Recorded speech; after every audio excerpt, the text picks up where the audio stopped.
Okay, next lecture. This one is David Hume. Now, David Hume, this is him here. I don't know why, but there are many photos of him wearing some sort of turban. I can't tell you why. He's Scottish. Shouldn't he be wearing a kilt? Anyway, David Hume was part of what was known as the Scottish Enlightenment. There was a few pretty clever Scotsmen around at the time. The other famous one is Adam Smith. But there was an explosion of thought that happened north of England, and he's a big part of it. He was a big skeptic, and really famously, he's the first guy that we're meeting that's an atheist, and he writes totally without reference to God. And that seems to free him up and empower him to think that it might be okay to consider that a world full of chaos without any order in it and that isn't divine and isn't perfect might be an okay world to think of.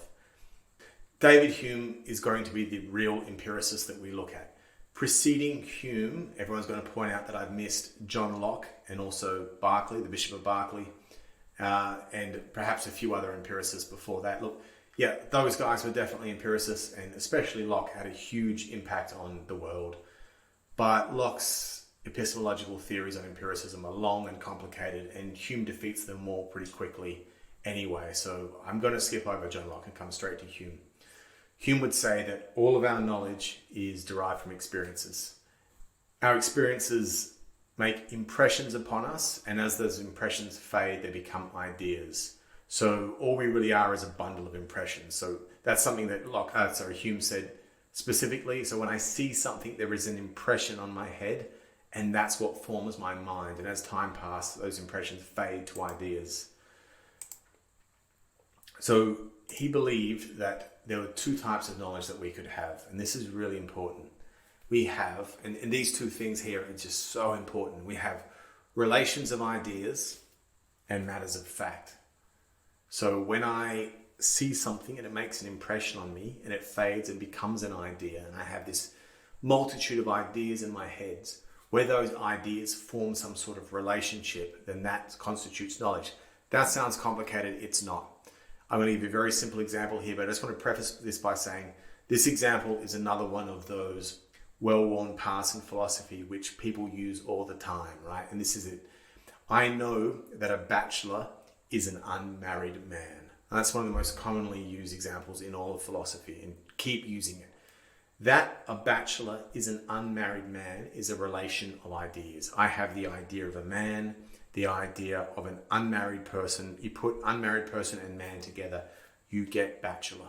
And to Hume, the knowledge of a bachelor being both unmarried and a man is perfect knowledge. And you absolutely know that, and there can be no falsity or no meaningless in that. That is hardcore truth. But it's just not very relevant. That's not blowing anyone's hair back. No one's shocked to find out that a bachelor is male and unmarried. The second category of knowledge for Hume is matters of fact. So that I'm wearing a blue shirt right now. Well, let's come back to me. That I'm wearing this blue shirt right now is a matter of fact. If you don't think it's quite blue, I think that's pretty blue. You might say dark blue, or I don't know, something, or that the wall behind me is white, or that this microphone is black, or something like that. That is a matter of fact. So you might think something like this microphone is black and it is working. So you don't know that that's working. You don't know that the sound's coming from there. There could be another microphone off here. So the problem about matters of fact is that they're never guaranteed. Now you've just finished calling this a blue shirt. You don't know what color it is on the back. You don't know what color it is below about here. It could be a different color. Calling this a blue shirt could be false. In fact, if you want to be really careful, what's that? I think that's a picture of a pineapple on there. It's actually a blue and black shirt. So matters of fact are always a bit vague, and we never really know them, right? So this shouldn't be terribly hard to understand. This is a very significant thing about Hume, because before this, John Locke had said there were many, many, many types of knowledge, and David Hume said, there's two types, relations of ideas and matters of fact. And this distinction takes us all the way through until about 50 years ago. So Hume gets rid of the idea of innate ideas, which gets rid of something that Descartes said. Now this dualism between...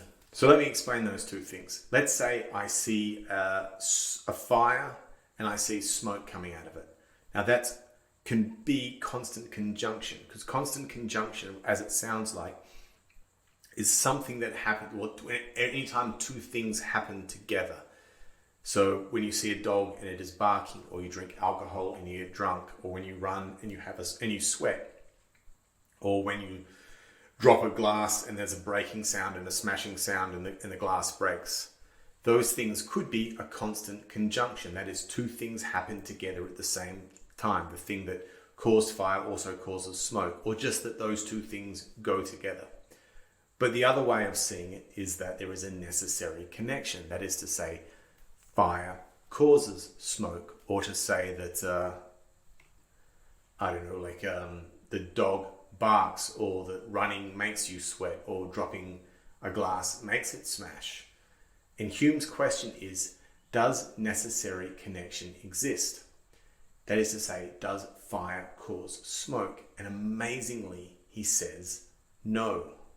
He's saying we can never know that fire causes smoke, or know that the dog is causing the bark, or know that the running is causing the sweating. We can't know it. Why? Well, think back. Hume says that all the knowledge that we have is from experience. And you don't really experience the fire making the smoke. His great example was of billiards. That if you... Actually, I'm going to read to you from his book, actually. His book is called An Inquiry Concerning Human Understanding. Did you get that? An Inquiry Concerning Human Understanding. I think he published it when he was very young, and it was really disappointed that it didn't go anywhere, and then he was almost broke and everything, and then he published a more simple version when he was older, and he got really famous in his time off his book. He was like a celebrity, and he moved to France and hung out with the King of France all the time. He was a really big deal in his lifetime. Okay, so I'm reading here from section 4, part 1. All the objects of human reason or inquiry may naturally be divided into two kinds: relations of ideas and matters of fact.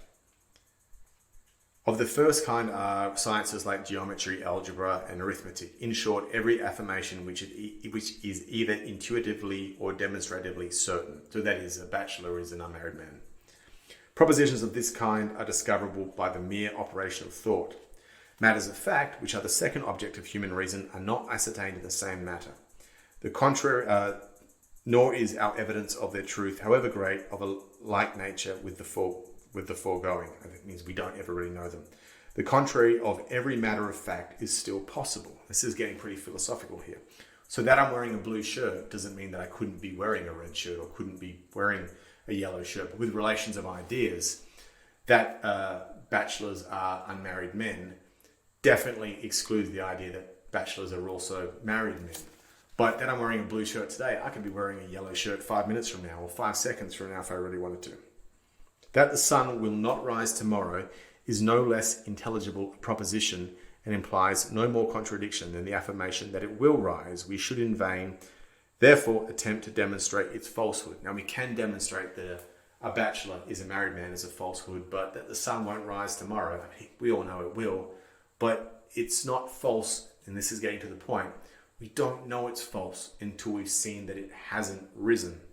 And we just have to keep waiting for that eventuality to never happen. Like there's infinite days.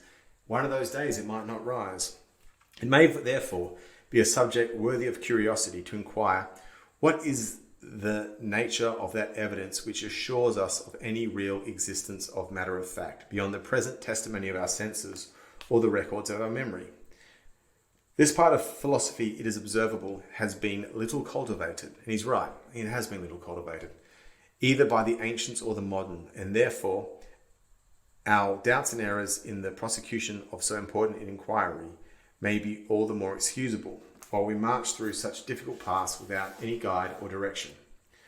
All reasoning concerning matter of fact seem to be founded on the relation of cause and effect. Now we're getting to it. By means of that relation alone, we can go beyond the evidence of our memory and senses. If you were to ask a man why he believes any matter of fact which is absent, for instance, that his friend is in the country or in France, he would give you a reason. Our reason isn't evidence.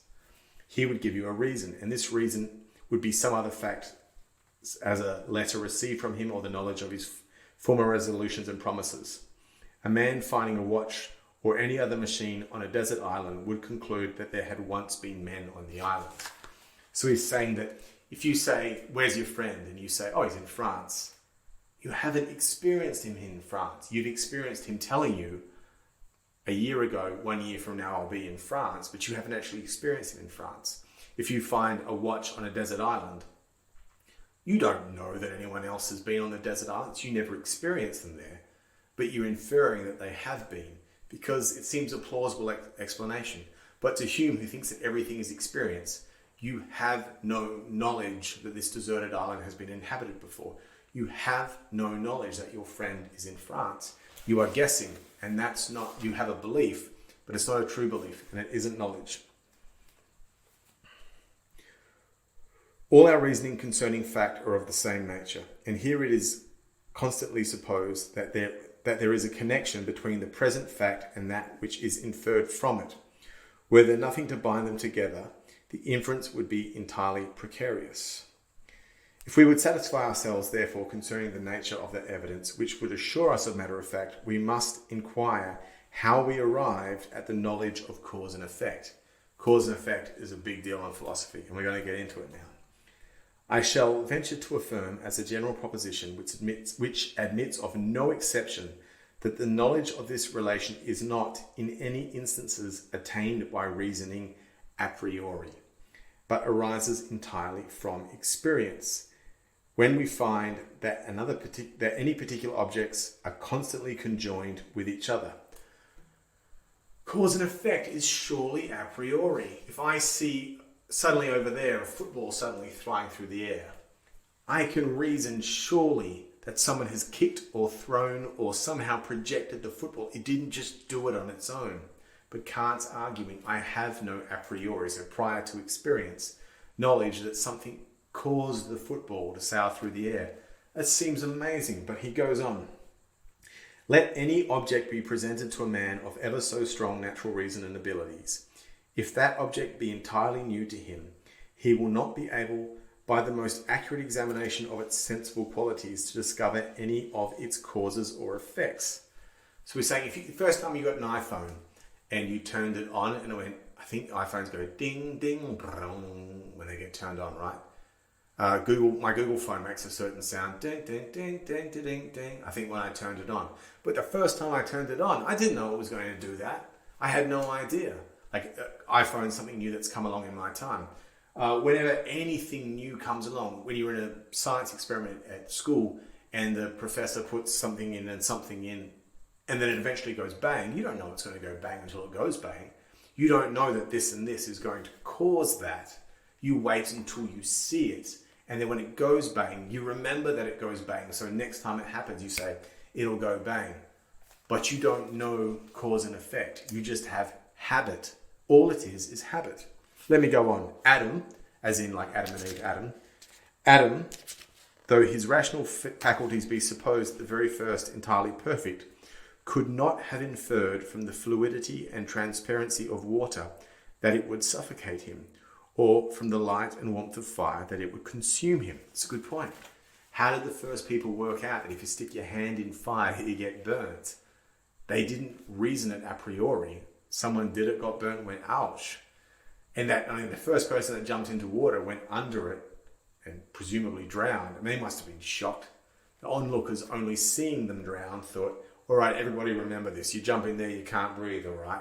They didn't infer it a priori. They had to experience it first. So of these well-worn paths in philosophy, Hume's discussion on billiard balls, you see it's so significant that they put the picture of a billiard table on the front, is one of these well-worn paths. So if you want to talk Hume, talk billiards, or dropping billiards into a conversation like snooker, pool, as some people call it, is a well-worn path in philosophy. When I see, for instance, a billiard ball moving in a straight line towards another, even suppose motion in the second ball should by accident be suggested to me as the result of their contact or impulse, may I not conceive that 100 different events might as well follow from that cause?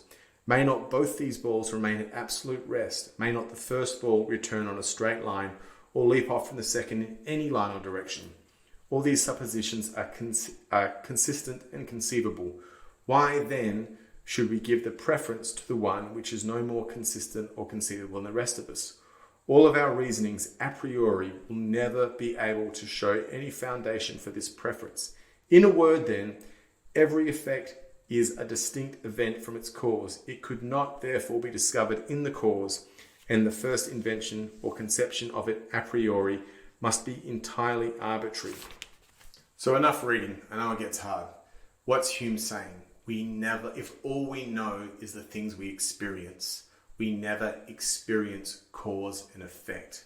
We think we do, we think we know it a priori, but it's only because we've seen the billiard ball so many times that we've memorized, like from habit, what it will do. And so we say, I intuit, I know what it will do. No, you've just seen it all before. You've seen fire, and then the first time you ever saw it was a surprise to you. You've seen smoke, constant conjunction, but because of the way that we are sort of lazy and loose with our thinking, we think, fire caused smoke. But to Hume, it didn't. You can't ever experience fire causing smoke. So you might say, no, Michael, think of chemistry. Take carbon plus heat plus oxygen equals a different form of carbon and heat and carbon dioxide going up into the air, which is smoke. We know, we can prove chemically that fire causes smoke. But even the first chemist that did that equation and sat down with carbon, with heat, and with oxygen, he bothered to conduct an experiment to prove that it was true, therefore implying that he only found out about it from experience, empirically, right? We wouldn't have science if we didn't know these things had to be proved empirically, because science does experiments. We don't just know these things. We experience them so much that they become habit. So importantly, what does this mean for science? Can science say the sun will rise tomorrow in the eastern sky, or for every action has an equal and opposite reaction, or hot air rises? Hume says no. No, it can't. It can't unless it is prefaced by the presupposition that the future will resemble the past. And indeed, all science must be formulated this way. And we have no reason to believe that this presupposition to be true other than mere habit. So at this point, it's all hands on deck and a mad scramble to know that the future will resemble the past. If we can't make this statement, we can't know science. To Hume, we have only two categories of knowledge: relation of ideas and matters of fact. There is no way to hinge the future will resemble the past on relations of ideas. It's not a statement like all bachelors are unmarried males. So this leaves matters of fact. And this doesn't work either. We've already said that such matters of fact presuppose the future resembles the past. And we can't make the same mistakes that Descartes did and make a circular argument. We can't use matters of fact to prove that the future will resemble the past, and at the same time as we say matters of fact presuppose that the future will resemble the past. Look, we're in real trouble here. If we can't have knowledge of the future will resemble the past, then all science's claims that certain things must come to pass, cause and effect, hot air rising, it's all false, as it relies on a presupposition that doesn't hold water. If all knowledge is based on experience, we have no knowledge of either cause or effect or the future, or Hume called it necessary connection. Consider gravity. I experience that I toss a coin in the air and I experience that it falls down. I don't experience that it's caused by something called gravity. It might well have been caused by Albus Dumbledore or Luke Skywalker using the Force. To this day, no one anywhere has ever experienced gravity. We have experienced falling, and we associate walking off the edge of a cliff with falling because we know it happens. But we've never experienced actual gravity. There's nothing that says gravity makes us fall. It's just a word Newton, I assume, chose. Consider starting a car engine. We have no knowledge that the next time we turn over the car engine, it will start. We've all had experiences of our cars failing to start, right? So we have no knowledge that it will start the next time. We feel sure it will, but we don't know it will. We have no knowledge that car engines start. We can't say that. Consider ourselves. We know the experience we have. We know the feeling of our hand in the water, or our hand in the sand, or our hand in a fire that causes pain. But when have we ever put our hand into our mind or our soul or whatever it is? We are just a bundle of experiences and nothing else. We can't experience ourselves. We can experience our hand, but not ourselves. If I cut my hand off, or both my hands off, I'm still me. When did I ever experience me? We can't know ourselves. We can't know God. Consider what happens when I put my phone down on the table or my keys down on the table and walk out of the room. Are they still there? Perhaps no. Someone might have moved them. Someone might have also broken in and stolen it. By extending this thought process, it holds that we cannot prove that it exists at all. Why? Because we're not experiencing. Does an object exist when you leave the room? Well, probably, but probably is not knowledge. Wherever my keys are over there behind the wall, I don't know that they're there. I have no knowledge of where my keys are. I don't know that they exist. I've got some problems with that, but we'll move on.